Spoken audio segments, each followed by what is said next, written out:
So yeah, getting back into it. Back into A it. lot, Debbie. A lot. Yeah, it's just losing your mom to suicide is not easy. I know, it's like, let's get back to it.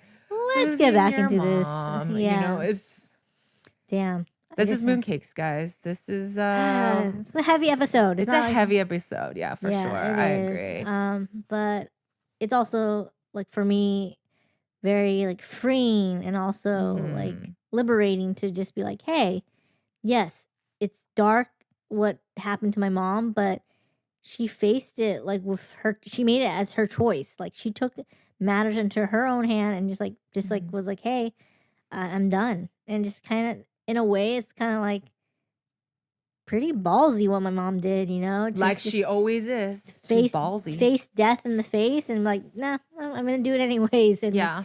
Just, I guess I'm sure there's fear coming around it, but she just did it anyways. And, it's just, yeah. I mean, I personally have gone through like some dark moments in my life where I wanted to take my life. Yeah. I never to that degree act upon it. I think the closest I acted upon it was when I was pills. And that was when I was manic, like really manic, and thought like I had to save the world. So I had to take, give my life up for, to save the world, and tried to overdose on pills. But luckily those pills were like harmless. But I had like a mental suicide or mental death, if you would call it. Yeah, which is very dangerous. Yeah, like you really think like, oh my gosh, I just took all these pills. Like, what am I doing? And I had this ultimate regret, immediate regret. And I tried to throw up the pills. And luckily, again, the pills I took weren't lethal. And I was able to be just fine. But it could have been. Could have been lethal, yeah. Yeah, it could have been real bad. Could have been really bad. But yeah, so. So this experience just wakes you up, right? It's just like you said, like, it's just, you would never want to do this. It really puts things in perspective. Totally. Real life perspective right here. Not just imagine that everyone, you committed suicide and then you had to imagine how the day after would be and how, you're living it. No, this is like living like what's life like without my mom. And it's tough. It's really tough because, again, it's just like, it just came out of nowhere for us. We knew she was kind of struggling with her, like some depression or feeling scared about things, but we never knew to this extent of how much she was just thinking about taking her own life. Yeah. If at any point did I hear her say, I'm so scared, Debbie, I feel like I need to kill myself. Like, so she's never mentioned that ever once. Anything. And this looked familiar to you, the behavior that was happening? Because it's happened a good amount of times throughout our whole life, since I've met you, I don't know how many times before that. Was that the first time? I think in middle school was the major one. Yeah. Yeah. And then it was, good. She had good phases, and then she had like moments that were low. Yes. So you thought that, hey, she's just gonna bounce back from it. Yeah. After a while. Exactly. Like she just needs a little encouragement. Just needs a little less pressure, or whatever it is that's giving her pressure will help alleviate that. And she was a very active woman. I want to make that clear, that for years, decades, she would go swimming. Even though it's cold, she would throw on her wetsuit. She'll go for a swim, and then she'll go ride on her bike. Yeah. Every day. Yeah. She was active. She wasn't just like doing nothing about trying to stay fit and stuff, True. She would tell Debbie when she's at your low point, like, Debbie, get out, go walk, go do something, go be active, That was her way of fixing things. Yeah. And so she really tried. She did. It's not like she, didn't try at all or, just lack of trying. Like, she actually did put effort into anything she did, and she really worked hard to battle her demons and battle those dark voices. But ultimately, in the end, she couldn't do it anymore. She's tired.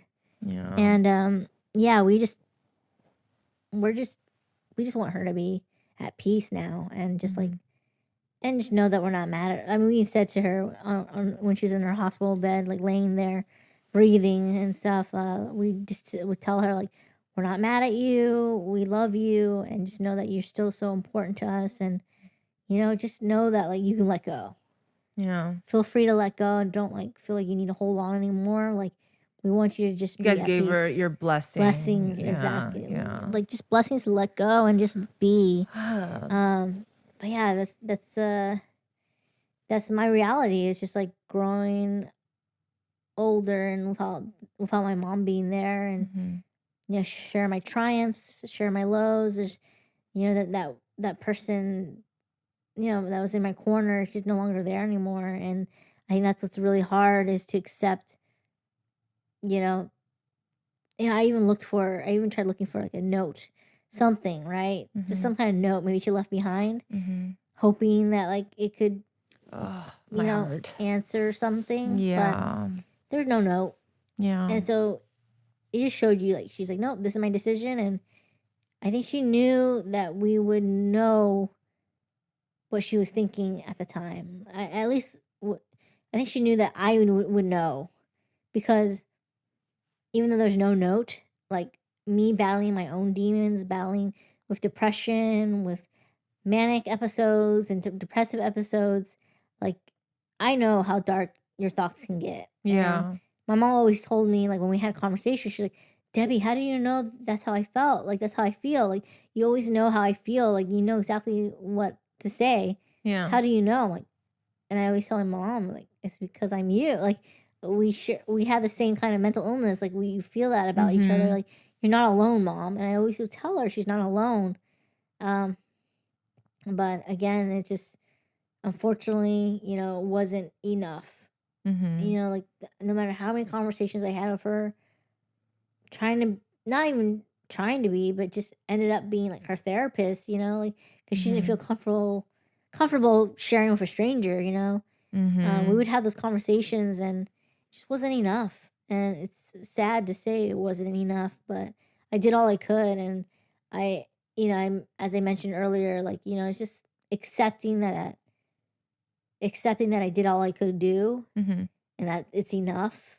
Like that's really hard. It's really hard to accept that, because you're always leaving room for like what ifs. What if? Yeah. What if I did this, or what if I said that, or like I should have called her. Kind of like almost driving yourself crazy with what are the little things that you could have done, and then you're just like living in the past, Exactly. Live in the past, and you get lost in the past, and then you're just like, what am I doing? Like this is not healthy, and you're just you have to be present to get things done and for the future, like if I keep on living in the past and like just I would still be in hospital. I would still be, just reliving and the nightmare over and over again. But I think, there comes a time where you have to move forward. You have to, of course not forget the person, but at least let go and forgive yourself. And any anger, any resentment, anything, like you just gotta let go, and disappointment in yourself, you have to let it all go, because I did all I could. And there's a part of me that was like blaming myself, like saying, "Oh, you could have done this," or "Oh my gosh, what if I did that?" And like maybe just if I was there 15 minutes earlier, like just this wouldn't have happened. But it's out of your hands. It's out of my hands. It's out of your hands. And I'm just like at a point where I don't know. I'm at a point where I still really can't accept maybe and believe that she's gone. There's a part of me that still thinks like, in the morning she's gonna come down the stairs. She'll come or she'll just knock on my door, and like be there, but with dumplings. Like last time, like one of the last things she gave me to eat was like dumplings. The ones that she makes. Yeah, I think she got it for store bought. But she still bought them. Store bought, but she cooked them. She makes really good dumplings, guys. She makes a good dumplings by scratch. By scratch, but these are store bought. Yeah. But and I'll always remember her giving me such a warm hug on Thanksgiving Day, like out of the blue. She just hugs me. and just gives me a kiss on the cheek. I was like, oh, Oh. thanks, Mom. She love you. And like, oh, and I bragged Oh. to Donna and Diana, like, Mom gave me a hug and a kiss. And they're like, how come we didn't get one? And then, Mom, we didn't get one. And my mom, okay. So my mom goes around, hugs both of them, and gives them a kiss. That one was forced. That was forced. But it was just so like sweet and innocent the way that my mom gave me that hug and kiss. And I'm always going to cherish that. Yeah. But I think the hardest part is like those, it's not the big stuff. It's like the little things that you feel like you're afraid that you'll forget what it's like her, like her voice. Mm-hmm. Like I'm afraid to forget like what she sounds like, stuff like Scott, that. you have recordings? I'm sure I have a recording of her on my phone or something, but it's just tough. And then like seeing like old videos of her because you're trying to make a slideshow, right? Yeah. And you're part of that. Thank you. Yeah, my pleasure. I'm honored. There's videos that I came across of her and like holding a spider crab, holding Oh my just like God. random stuff, and just like Everything's great. Yeah. she's so lively in those moments. Like you still feel like that person's alive, but it's just the essence of them. It's just not the real person, not them alive, but like just seeing them so lively in those videos and pictures and everything. You're just like, wow. You're like, this person, lived a great life, and she's so smiling. And when she was good, she was really good. Yeah. She was happy and she was joyous and she had fun, and she was our mom, and my dad's wife. And she wasn't just a mom and a wife, but she was Annie. She was like her own person. Yes. As she just was so funny. I don't know how to explain it. It's just one of a kind. And I just know that like for me, it's gonna be really hard to